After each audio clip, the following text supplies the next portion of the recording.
This is a video I knew I'd make since the very beginning. And most certainly, it's time to say rest in peace to RFA. I'm going to get into everything that happened, the rise, the beef with FRA, the biggest row racing YouTuber making the game go from 200 concurrent players to now 10, its copyright problems, and its eventual final update. You're watching Raw Arthur, and without further ado, here is how RFA went from hero to zero. To get to the end, we need to start from the very beginning.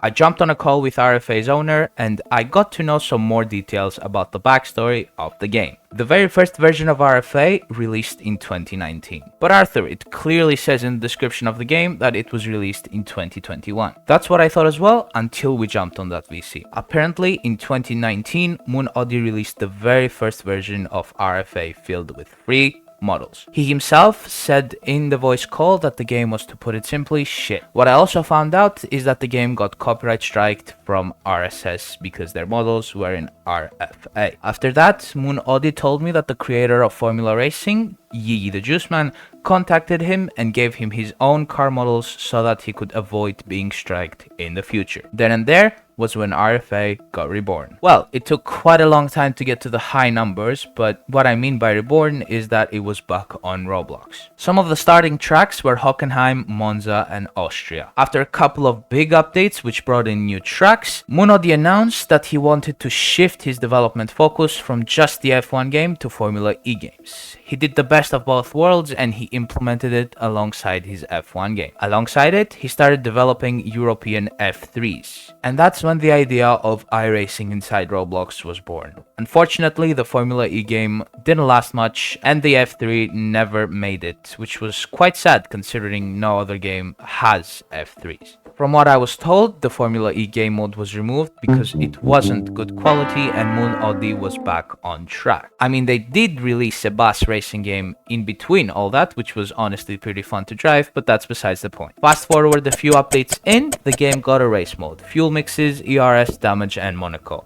At this point, the game was booming with 80 to 90 concurrent players every single day, and even hitting 100 players on weekends. The owner told me that they were spending big amounts of money on advertising at that point. January 27th of 2022 rolls in, and Moon Audi is in school. He comes back home to see that the game had blown up, and people telling him that FRA made a video on his game. The game's concurrent players jumped from 80 a day to 150 a day. It's an incredible number for row racing games. It meant that the game was stealing players from row racing giants like Ion Formula and then the recently released Project Apex. Simply said, RFA was booming. The game wasn't perfect though. Lots of fixes and optimizations needed to happen in order to get the game in a good state. And surely enough, lots of bug fixes later, the game was sitting at 200 concurrent players daily. It's a number that only row racing giants can ever achieve. RFA was then and there at the top of Mount Everest. They had made it. FRA's video was going viral, bringing them a lot of new people every single day. Updates were rolling in as fast as me going to the fridge at 3 AM for a late night snack. In the span of a few months, we got Jeddah, Turkey, and Sochi. At that point, the RFA video was the most viewed on his channel. If you're wondering what happened to the video, he recently privated it. Anyways, the success with that video meant that RFA was there to stay. The developers then started working on their 2022 updates since we were already 3 months into 2022. The update was announced 1 month later and was set to have the new 2022 cars and new tracks. During the inactivity though, lots of arguing was going in the background. Apparently, RFA's scripter, who was called Matthew, did fantastic work whenever he had the motivation to. From the info I was given, Matthew had motivation 1 month out of the 12 in a year. Okay, not actually 1 month, but he didn't work for long amounts of time. Moon Audi then decided that they needed updates quicker, so they hired an extra scripter called Enmar. Lots of drama went in the background, with Enmar getting paid but not doing the work he was hired to do, and all this arguing in the back end got him fired. In my opinion, it was incredibly unnecessary, but that's easy to say looking at it from the future. That Namar guy later went on to make his own game, Formula Hello, which was never actually released, and I also got blocked from him while trying to see it from his point of view. It got messy real quick, but let's move on. The 2022 update is near, and RFA has announced its release date. On April 12th of 2022, the RFA 2022 update was out. Of course, everything didn't go smoothly with tons of bugs and glitches everywhere in the game, but they were gonna get fixed anyway. It was just a matter of time. Not even a week later though, RFA is nowhere to be seen. They had been copyright striked. What? Why? How? This is where it actually gets complicated. So a few months prior, Munodi went against a game called Formula Fantasy. The game had some imported models that were made from the popular Assetto Corsa modding team ASFL. Since Formula Fantasy was copying RFA everywhere, Munodi saw it as an easy opportunity to report them and get Formula Fantasy taken down. And that's what he did. They got taken down the next day. But Arthur, what does Formula Fantasy have to do with anything? Well, the RFA 2022 update was also using ACFL models. Obviously, the word got around and the game was quickly taken down. Then, some type of evidence came to the surface that Fexalen was maybe the one behind the strike. Munodi gave us a screenshot of a conversation with Fex telling Munodi that he directly talked with the ASFL owner. Simply put, Munodi blamed Fexalen about the strike, but I do think that Fexalen was just pissed about, Munodi reporting a game for stolen models and then using the exact same stolen models in his own game. Since we're here, let me say I have not taken anyone's side, I am just telling you what happened. With these facts considered, while it's pretty believable that Fexalen reported RFA 2022 to the first place, I really can't fully guarantee it. Anyways, one thing leads to another, and after a week or so of silence, we got an announcement. Munodi had renamed RFA to VOR and was just getting ready for a new start. He finally made his own models, and not a day after, we got an early access to VOR 2022. New name, new UI, new cars, new everything. After a month of early access, we finally got the full update. It looked like RFA, or the newly renamed VOR 22, had avoided a poisonous bullet. The usual bugs were there, but again, they were all fixed. Get ready for this. 2 days later, the game goes private yet again. Munodi gets an email that they have been striked again, but this time they had done nothing wrong. They hadn't imported anything. The cars were fully custom made. I guess it was just a misunderstanding. Well, if it was a misunderstanding, you'd expect the game to be up in a few days, right? Wrong. 10 days later, since Roblox wouldn't make their game public, Munodi transformed everything from VR22 to a new place, meaning everyone lost their progress. People accepted it and moved forward, until a few weeks later, Roblox sends another email to Munodi. This time though, it was a good one. It said that the team got their game back. Everybody was celebrating until Munodi took a deeper look at the game. Turns out, it wasn't the right game. Yes, Roblox gave them access to the wrong game.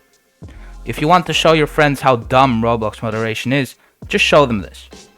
Anyways, Munodi updated the game a few times until they got the actual game back. And so, with new features like UI changes and inclusion of Jeddah and Silverstone back in the game, they were finally back. After then, it was smooth sailing, no big problems, they just kept adding more tracks and just expanding the game as much as possible. However, here is something that happened that you might have not heard. Munodi decided to donate to one of Fexalen's live streams, telling him to play VOR again, which was a nice troll. That though opened a Pandora box, because with the donation receipt, Munodi got Fexalen's actual name. For privacy reasons, I can't share that, but what I can share is the fact that Munodi went and found all the info he could about him. For example, his parents' names, his school, his personal email, and his city. That was absolutely unacceptable, but on the bright side, it showed Fexalen a really big vulnerability. Towards the end of 2022 though, Munodi decided to rebrand into RFA again and make one final push for FRA 23. It was a huge step forward with new GUI, the 2023 cars, damage, pre-race graphics, pit wall engineers, new pit stop systems, and my personal favorite, the global leaderboard. It was a huge step forward and honestly a much needed update. Unfortunately, since their 2022 update, the Fexalen and ACFL fiasco, the game has slowly lost its player base. On a weekend, at best, it can get to 30 concurrent players. And so, after the Monaco update was out, there was one last thing that the devs needed to finish, and that was time trial. It took a few weeks more than promised, but it's finally here, labeled as the final RFA update. Before we finish, Munodi, the owner of RFA, gave one last statement. He sent it to me in text, so I'll read it for you. Keep in mind that, as always, it's gonna be incredibly hateful, so here you go. Hello, Row Racing. I'm leaving this community due to not seeing any more potential in it, and I'm going to start somewhere new in another community. I thank the RFA community for the nearly 10 seasons of League Racing, as well as the old RIA community who first properly got me into Row Racing. For the RFA game, I thank everyone for supporting us and helping us become one of the Row Racing top games. The constant support from some of our fans and the amazing feedback we got helped us grow and develop into easily one of the best Row Racing games on Roblox. I also thank all the developers who helped us on the road, such as Yi Juiceman, Gregin, iShark, obviously Matthew, Enmar, Tony, Nova Jinshin especially, and the rest of the developers who worked on the game. I also would like to blame Fexalen solely for the death of the RFA game, as he and his scummy pettiness was the reason that we were DMCA'd and had to private the game for 3 months. The Fexalen behind the YouTube channel is a petty man-child with a superiority complex who sits on his ass all day and plays Roblox. As a full-grown man, that's incredibly funny. I'd also like to give a big thanks to Yuyi the Juice Man for being with RFA since the start and supplying us with the first cars ever used, as well as helping us get off the ground and start properly becoming a real F1 game. Overall, Row Racing was a funny-ass community with lots of dramas that were fun to be a part of. RFA has made a history in Row Racing, and we're now deciding to discontinue it and leave Row Racing as a whole. Okay, now it's time to leave Row Racing and start all over again in a new community. Goodbye, my loves. And ladies and gentlemen, that's how a game that was pretty much unstoppable back in 2021 got copyright striked 2 times, lost the backing of the biggest YouTuber in Row Racing, and finally, after 1.5 years of constant struggling, it has decided to let go. This video took me so much time to make, and I would really appreciate it if you guys could subscribe, like, you know the rest. Just give it a push so the algorithm can push it, because I think this video really deserves to stay in history just like RFA will. Until my very next video, guys, which I promise you is gonna be incredibly interesting, do stay safe and bye bye.